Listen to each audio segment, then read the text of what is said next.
What's up, my nerd dizzles, and welcome to your #1 Introvert Spoilerfull review of Captain America Civil War. Now that the film's been released in North America, I thought it would be a good time to give a review where I'm not bound by the rules of not being a douchebag. That being said, here's a little spoiler warning for anyone who hasn't seen the film yet. I will be talking about some serious plot stuff, so if you haven't seen the film yet, turn away now. Just turn away. Anyway, I'm doing this review the way I usually do, by pointing out some things I liked in the film and some things I didn't. Pretty basic, so let's just cut the chit chat and dive right on in there. My first wow in this film has got to be the action fight scenes, because they are just the best. Like, Winter Soldier had some good ones, but this one was just top to bottom best fights I've ever seen in my entire life. Like, in all comic book films. That airport scene is just... it's the holy grail of superhero films. If all kind of superhero film action scenes could look like that, I would be in love with them.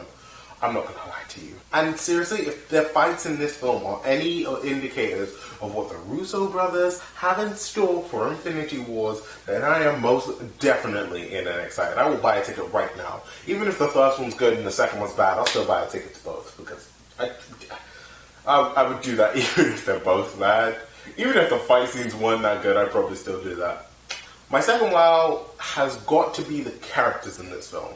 Like, I love the development of the characters that you've seen in, like, previous superhero films. Cap, Iron Man, Vision, that kind of stuff. But even, like, the growth in the characters they just introduced, like Black Panther kind of went on a trail of vengeance, but came out the other side better for it. And I love him so much. Like, he stole that film from me. Black Panther's the best now in the entire MCU. I don't care. And also, the emerging relationships raised in this film are so good to see. Like the relationship between Wanda and Vision, which kind of mimics the comic books, and even the slight kind of bromance-hatred relationship between Bucky and Falcon was great to see.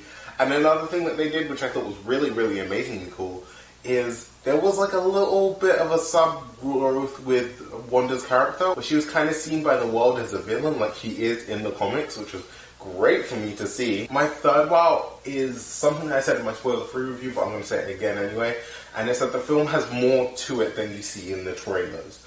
And now that's kind of a dig on Batman vs Superman. I can't blame BVS itself, because quite frankly that's more of a marketing thing that they did, that they effed up and then they just showed it all to you before you'd actually seen it, so it's kind of like, it's stupid. But this film had like so much more to it. Like, there was the underplot of Baron Zemo trying to get Iron Man and Cap to kill each other and fight and break up the team to like get back at the Avengers, which I thought was like really smart. It wasn't executed the best way, but I'll get to that a little bit later on. So now moving into my fourth wow, which is Spider-Man.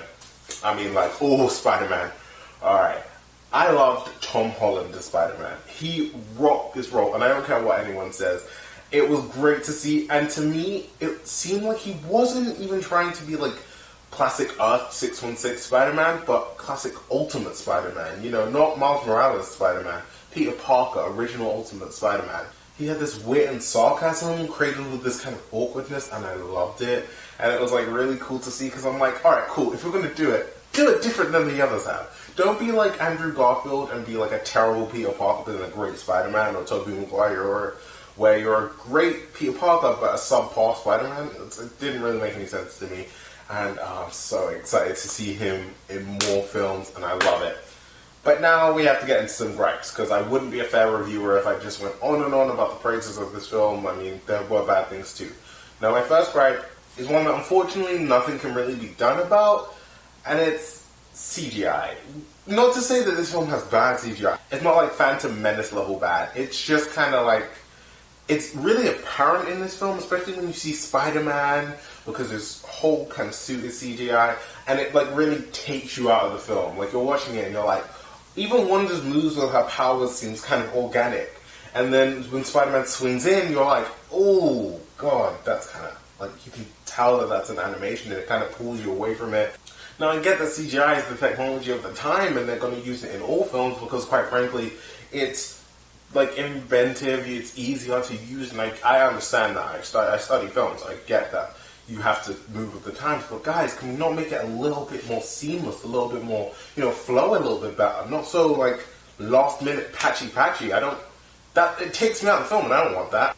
My next gripe is that, like a lot of superhero films, the plot was contingent on certain things happening at certain times, and if one of those things went wrong, then the whole plan would fall apart. Like Baron Helmut Zemo, who's actually Sergeant Helmut Zemo, which makes no sense to me.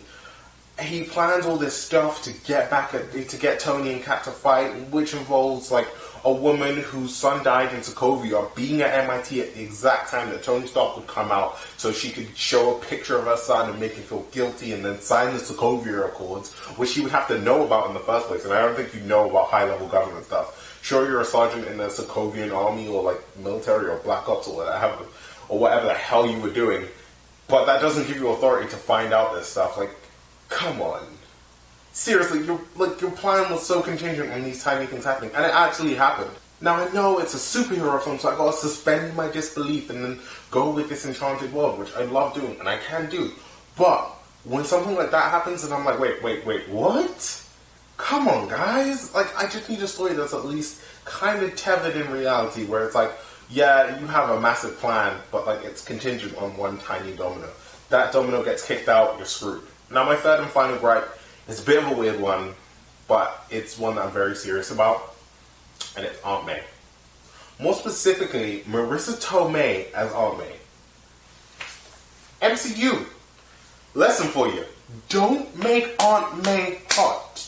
It is very confusing for everybody who's read the original Spider-Man comic books, because you're thinking, oh, it's going to be Aunt May. She's going to be like a sweet old lady with the white hair and her like, ooh, Peter, I made pancakes. And then Marissa Tomei appears and you're like, wait, what? Holy crap. Damn, you are beautiful. Like, I was like, wow. I was really confused. It gave me weird feelings and I don't know what to do with them, because now I think I might have a crush on Aunt May, and that feels really weird to me. Really weird.